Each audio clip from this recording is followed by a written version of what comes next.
With AD, Darvin, clearly he got hit in the eye and wasn't able to return. Can you just take us through what you know about that and how that clearly impacted the rest of the game? He got an elbow to the eye, his left eye. Wasn't able to see out of that left eye, vision blurred. But he was looking at the doctors.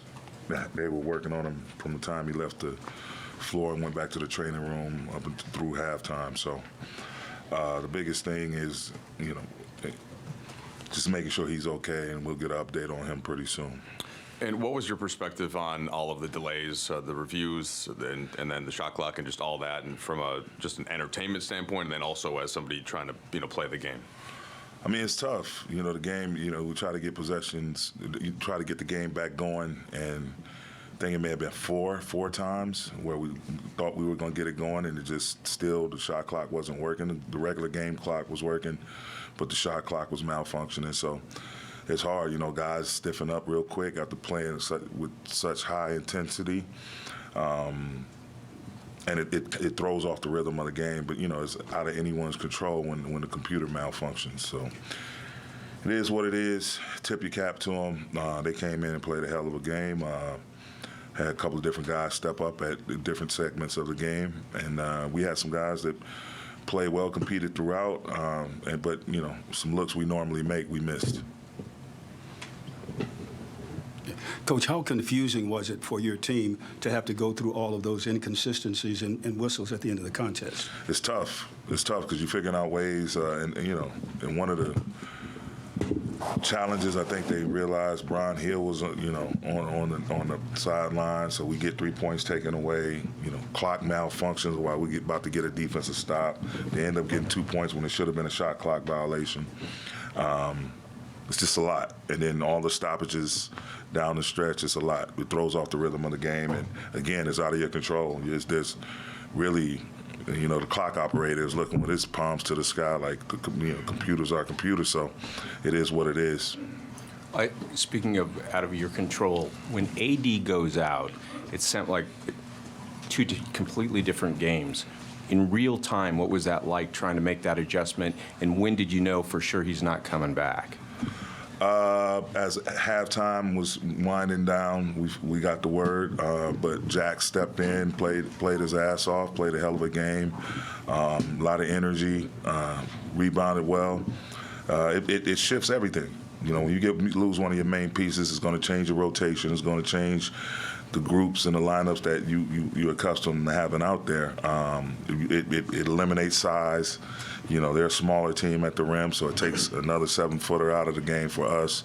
But it's tough. But, I thought we pushed through, and, offensively we got great looks. It just didn't go down. But I thought we maintained well in spite of that unfortunate circumstance.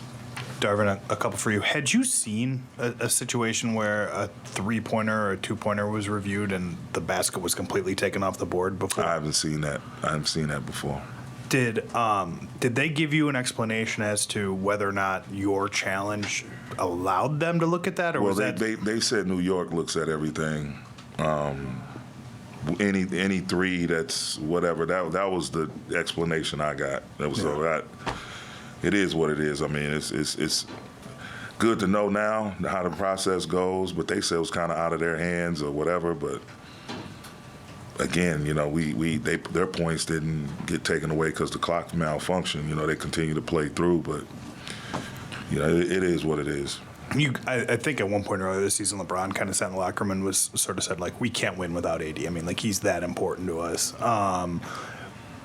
The back line, as you guys in the fourth quarter really sold out to keep Steph off three-point line, how killer were their counters to what they were doing to get to the rim, and how much, obviously you missed AD a lot in that game, but did you really feel his absence in those plays? Yeah, absolutely, because he knows how to play that cat and mouse game, and we had to do. Next time we see these guys, if we decide to switch, obviously you got to mix up pitches. Do a better job of when we switch, getting underneath Draymond, the guy that's switching on to Draymond, whether he's DH on or setting the screen or whatever.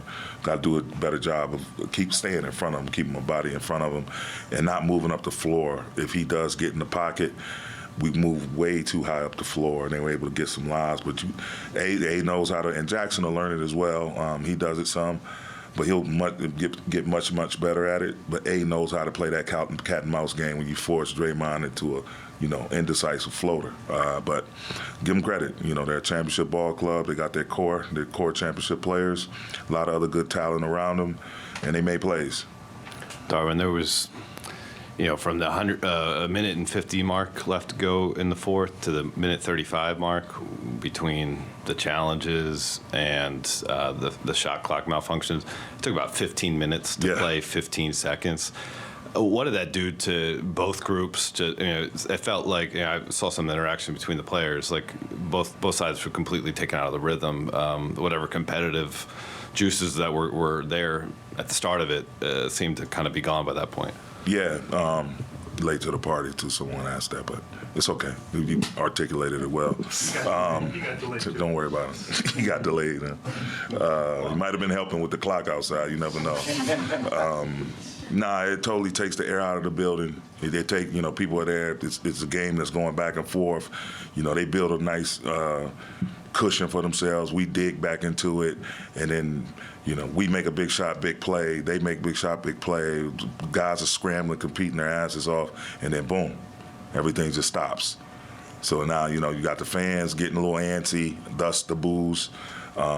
Both teams just kind of figure out ways to stay warm and trying to talk through what's about to happen. And right when we think something about to happen, we get shut down. And think something about to happen again, we get shut down again. So it just took the rhythm out of the game.